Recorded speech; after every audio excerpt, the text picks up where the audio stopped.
Bom, passando a última palestra, agora nós temos um sol que está brilhando lá fora e vai brilhar aqui dentro.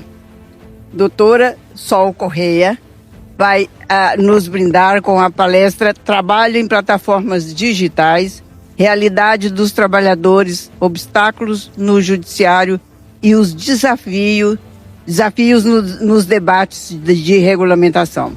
Doutora Sol é advogada especialista em direito do trabalho com atuação voltada às novas formas de trabalho mediadas por plataformas tecnológicas. Assessora jurídica da FENASMAP, contribuindo em debates legislativos sobre a regulação do trabalho por aplicativos. Bem interessante. Tem a palavra, doutora. Bom dia a todas e todos os presentes, na pessoa da ministra, que saúdo também os colegas palestrantes. E agradecendo em nome também da federação o convite, né, para estar aqui hoje. E a gente pensou muito na hora que aceitou esse convite de o que trazer, considerando que a gente está num evento da magistratura e que o direito aqui é muito conhecido. Então, nada melhor, e até em forma de agradecimento ao convite feito, de trazer a realidade, né, da máxima, dai-me os fatos e dar-te-ei o direito. Então, aqui para a gente mostrar o que a gente tem de conhecimento da realidade, deixando claro que a gente fala aqui em nome dos motoristas de aplicativo 4 rodas e a grande diferenciação entre as duas categorias, 2 rodas e 4 rodas. Através da federação, nós já temos o atendimento direto de mais de 19.343 casos até o dia 26/11, até a minha viagem. Atuamos em 21 estados brasileiros e participamos já de 12 debates no STF sobre o tema 1291, que trata da uberização.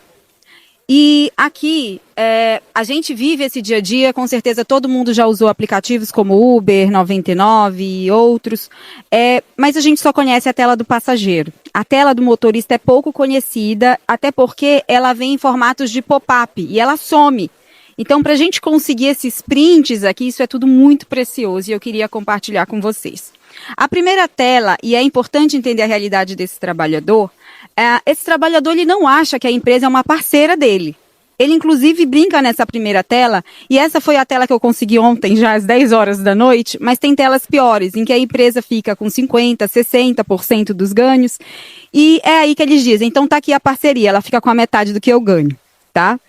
A segunda tela mostra a questão do controle excessivo, um controle nunca antes visto com relação a forma do trabalho, que é a questão de olhar as taxas de desempenho desses trabalhadores, né? E aí, quando esse motorista não atinge uma taxa, ele recebe uma punição, nesse caso aqui que eu estou mostrando para vocês, uma suspensão de 5 dias, tá?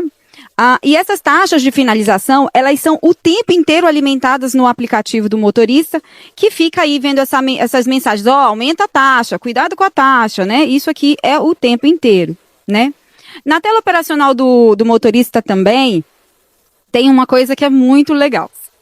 Quem vive isso no dia a dia, aqui eu sei que estou falando para colegas do direito, que provavelmente, talvez aí na ida ao fórum possam tentar fazer o Uber, mas dificilmente isso acontece, e nunca viverão essa raiva que o motorista de aplicativo passa. Na primeira tela, para vocês entenderem, o motorista tem uma opção de programar uma determinada área de atuação. Por exemplo, ele quer voltar para a casa dele, ele coloca aquele destino, é o chamado destino definido. E aí, parece que ele tem a liberdade de escolher nesse momento. O problema é que quando ele tenta selecionar, diz que o destino não está disponível. E a setinha apontando ali para cima do carregamento do celular, é porque eu não consegui a tela ontem, porque são muitos arquivos no drive do escritório, mas eu queria dizer uma coisa para vocês, inclusive essa foi uma conversa que a gente teve com o ministro Fachin ainda na primeira audiência pública do STF. Imagina você estar trabalhando home office e você recebe uma ligação. Doutor, doutora, coloque o seu computador na tomada porque ele vai descarregar. Você na hora vai procurar onde está a câmera, cadê o Big Brother, porque estão te vigiando e estão te controlando. Motorista de aplicativo é a mesma coisa. Quando o aparelho está para descarregar, ele vai receber uma mensagem dizendo que ele precisa colocar o aparelho para carregar. Tá? E ai dele que não coloque. A segunda tela é uma outra tela que ela é vermelha, literal de raiva, que o motorista enfrenta. Vocês estão vendo no mapa, um mapa vermelho, esse é o chamado mapa dinâmico, que o passageiro odeia, porque o preço vai lá para cima sem também nenhuma transparência para o passageiro. E essa setinha ali lá está apontando exatamente onde o motorista está. O motorista está nesse centro que não tem dinâmico. Só onde ele está não tem tarifa dinâmica. E por não ter tarifa dinâmica, obviamente, ele não vai ter aumento de remuneração. E aí, o que acontece? Ele tende a se deslocar para onde está pagando mais. O problema é que no deslocamento também vai clareando tudo. O dinâmico vai se desfazendo, tá? Então, essa é mais uma das realidades. E aqui, eu queria falar sobre a jurisdição oculta nas plataformas, ou seja, o judiciário agora ele é privado e ele é das plataformas. Aqui são formas de julgamento feitos por algoritmos das plataformas, que eu queria sinalizar aqui o primeiro deles. O primeiro deles, se alguém tinha dúvida, é muito bom encontrar colegas aqui, porque tinha alguns colegas que eu falava só pelo WhatsApp que eu tinha dúvida se era IA, de tão maravilhosos que eram, e aqui eu pude constatar que não eram, né? E lá no STF, quem conheceu a minha atuação no STF, né, e eu agradeço a todos as mensagens que eu recebi, de fato, os advogados são muito generosos, os magistrados também, e eu agradeço. Essa primeira tela foi a tela justamente do que eu falei. Então, a Uber, ela foi com uma fala de mar, de não sei o quê, que nesse mar existiam muitas formas de navegação e tudo mais, e que o motorista poderia se associar diretamente ao passageiro e fazer suas corridas. Pura mentira. Dessa tela que eu tenho milhares, ela pune o motorista com desligamento dele, ou seja, ele é mandado embora, em caso dele fazer corrida fora do aplicativo. E há quem questione, porque a Política Nacional de Mobilidade Urbana não permite essa viagem direta, ou seja, autônomo que não pode ter clientela, só no Brasil. E aí, o que acontece aqui? Só para você ter uma ideia, se esse motorista ele está trabalhando para duas empresas ao mesmo tempo, e ele vai fazer a corrida pela outra, ele vai ser considerado fazendo viagem fora de uma, entendeu? E pode ser desligado. Aí entra aqui uma coisa mais séria ainda, que é a exclusividade, né? Essa segunda tela eu fiz 2 recortes, que é uma coisa que agora virou moda, que é o comportamento fraudulento ou ilegítimo, o comportamento inadequado e tem também a variação, o comportamento inapropriado. O motorista simplesmente recebe essa tela dizendo, você está sendo mandado embora por conta disso. Sem clareza nenhuma. Até hoje eu não sei o que é comportamento inadequado, inapropriado, não tem clareza com relação a isso, e essa é mais uma situação. A terceira tela de cima, ela fala isso quando a Uber, ela acusa o motorista de crimes. Aqui é uma acusação de agressão sexual, sem nenhuma prova, sem nenhum boletim de ocorrência, sem nenhuma verificação, é esse tribunal secreto da empresa mesmo. A de baixo, nem eu consigo ver aqui, pera lá. Tá tão pequena. Apontamento criminal, né? A doutora Marília falou muito bem aqui. A Uber, ela manda o motorista embora por apontamento criminal. Até aí tudo bem, considerando que a política nacional exige que esse motorista não tenha o antecedente criminal. O problema é que nesse caso específico, inclusive, que eu juntei, o motorista havia sido inocentado num processo há mais de 10 anos, tá? Então, não basta o motorista ter se defendido no judiciário, ele precisa agora se defender da condenação das empresas de aplicativo também. Esse último que fala de direção perigosa, tá? Aí aqui a gente tem mais, né, para quem lida com CTB, a gente tem mais clareza ainda da falta de transparência. Direção perigosa por quê? Avançou o sinal vermelho, era alta velocidade, estacionou em local proibido, o que ele fez de errado? Não dá para saber, a empresa vai mandar ele embora só com essa alegação, sem conhecer os elementos da acusação, ele tem que fazer uma defesa essa que não é o mesmo que nada, é o mesmo que eu começar a conversar com o meu tablet e querer que ele me entenda, né? Não vai acontecer, é conversar com a parede e é uma revisão que não tem como ser feita por desconhecimento dos elementos e porque você está conversando também com o algoritmo, não tem nenhum tratamento automatizado. Obviamente que toda essa realidade vai cair no colo de vocês no judiciário, E aqui eu trago alguns obstáculos que os motoristas de aplicativo têm enfrentado no judiciário trabalhista, né? Primeiro, a assimetria probatória ela é um fato, esse motorista não tem acesso aos elementos, às provas, né? Eles são trazidos pela empresa e são trazidos assim, de forma totalmente anonimizada. Eu não consigo ver aqui o que dia isso aconteceu, para saber se esse motorista estava nesse local, nesse dia, nessa hora, o que foi que realmente aconteceu. E é assim que a prova chega para a gente. Não tem nenhum log, metadado, trilha de auditoria, nada. E essa segunda tela, que eu tenho o direito do uso dessa imagem, queria mostrar para vocês um caso de um desligamento de um motorista, porque ele não passou na checagem facial. Agora, detalhe, não sei se dá para ver aí, bem em cima, na defesa, a Uber juntou a CNH e a verificação facial. A foto da verificação facial e disse, olha, não é a mesma pessoa. Gente, é a mesma pessoa, só que na de cima ele estava, obviamente, sério, e na de baixo ele resolveu sorrir, que afinal ele estava trabalhando na Uber, ele tinha motivos para sorrir, só que não. Bom, vamos lá. E aí, qual é a situação que a gente gostaria aqui de deixar a proposição para vocês, magistrados, que toque o coração de vocês com relação a isso? Por que não existe perícia algorítmica? Ontem eu tentava concluir a minha apresentação, mas era Black Friday, né? E eu tenho minha filha vai fazer aniversário, tá um tal de um cachorro robô, e eu tenho falado sobre isso, eu ainda não tinha feito a tal pesquisa em um dos meus aparelhos celulares, porque eu tenho que usar dois justamente por isso. Quando eu abri o bendito aparelho celular, a primeira coisa que estava lá de propaganda para mim era o cachorro robô. Você que já viveu isso sabe, você não tem como provar isso, mas você sabe aquele padrão de comportamento.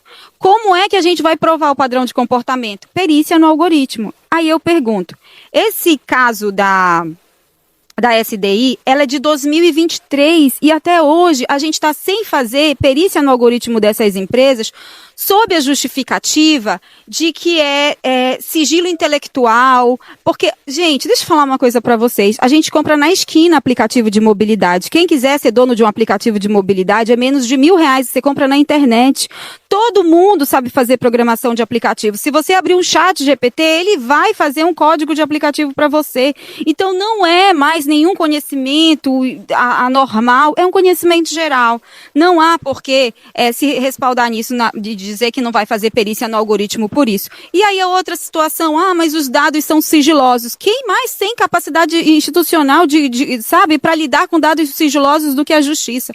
Então, assim, faça-me o favor, né? Bom, e aí eu quero falar um pouco, né, dito tudo isso, todos esses problemas vividos, o que a gente está fazendo para a construção do marco regulatório? Bom, houve uma primeira tentativa, que foi o projeto de lei complementar 12 de 2024, através do decreto de maio de 2023, o presidente Lula instituiu um grupo tripartite, de acordo com as orientações da OIT, para discutir um projeto de lei para a categoria, né? Eu participei de todas as discussões normativas que tem hoje de construção de marco regulatório no Congresso, eu participo, e vou dizer para vocês, é algo muito difícil. O PLP 1224, ele teve avanços, porque ele previu a transparência e a negociação coletiva, mas as limitações, ele continuava colocando esse motorista como esse falso autônomo, um autônomo sem autonomia, né? Alguém que é 50% livre, nunca vi isso, mas o motorista é. E também não tinha clareza com relação à composição da remuneração. Vale dizer que o trabalhador faz isso por dinheiro. Então, se ele não tem clareza de como ele vai ganhar, como está sendo composta a remuneração dele, é um fator preocupante, né? E esse projeto não avançou no Congresso por conta de muita polarização política. A gente não conseguia fazer debates técnicos, a gente não conseguia avançar e, infelizmente, esse projeto parou. Porém, agora no ano de 2025, o presidente da Câmara, Hugo Mota, resolveu reunir todas as centenas de projetos numa comissão especial, presidido pelo deputado federal Joaquim Passarinho, né, do meu estado, e essa comissão especial, ela tem um texto inicial, que é o projeto de lei 152/2025, ela sim está conseguindo promover um amplo debate, debates técnicos, inclusive, né, porém, ela tem avanços, né? A previsão da transparência, a parcial previsibilidade da renda, ela determina ali que do valor pago pelo usuário, uma determinada porcentagem obrigatoriamente tem que ficar para o motorista, né? e proteção com algumas rasas proteções em casos de desligamento desse trabalhador. Porém, ela continua insistindo no erro que esse motorista é autônomo, né?